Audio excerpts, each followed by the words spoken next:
OTF Literary presents This is the Dream, a novella by Owen Thomas, narrated by Stacy Gonzalez. Copyright 2021 and 2022. Production copyright 2023.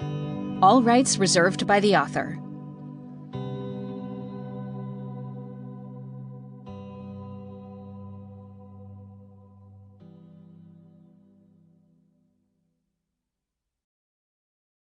Part 1.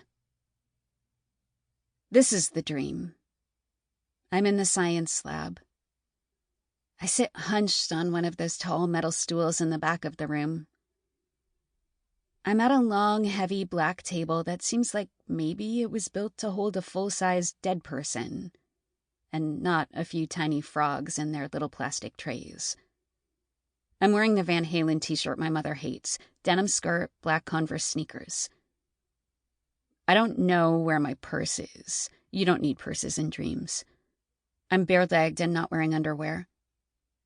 I was usually in my tights when I wore that denim skirt because it rides up when I sit. I had 2 classes in the science lab, biology and chemistry, and so twice a day I had to sit up on one of those stools. I was wise to some of the guys pretending to drop their pens, trying to get a glance up at my privates. I call my privates privates because that's what they're supposed to be, private. I call the guys guys because they aren't women, and they aren't men, and they aren't boys. They're guys. I've never been able to stand guys. I never dated. I never really tried. You're thinking I'm some lesbian or whatever, or that I'm too ugly to ever have a boyfriend. It just seemed like such a waste of time. Like this painful and humiliating game that nobody really knows how to play, but where everyone has to pretend they're experts. I just kind of stayed out of it. People playing that game only see the other players. Everyone else is invisible. I was one of those. Anyway, in the dream, I'm bare-legged and not wearing underwear. The metal edge of the stool is cold against my skin. My legs are embarrassingly white, covered in goose flesh. I can see little light blue veins, like the way rivers and streams look on a bleached-out road map. I'm sitting at the table in the back of the room, just like always. Only it's not really like always, because the room looks and feels totally different in the dream.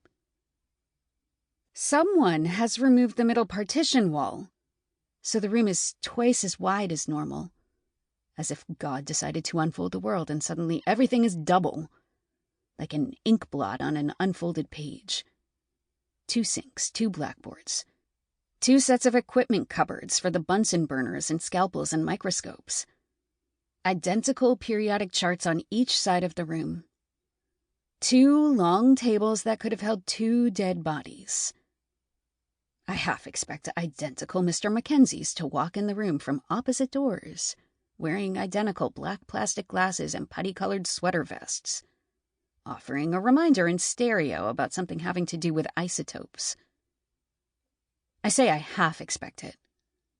I don't really expect to see Mr. Mackenzie at all. Everyone around me is either from American government or English lit, and I don't see anyone who actually belongs in a science lab. Everyone has their head bent down, taking a standardized test, like the SATs or whatever, filling in the little bubbles with pencils.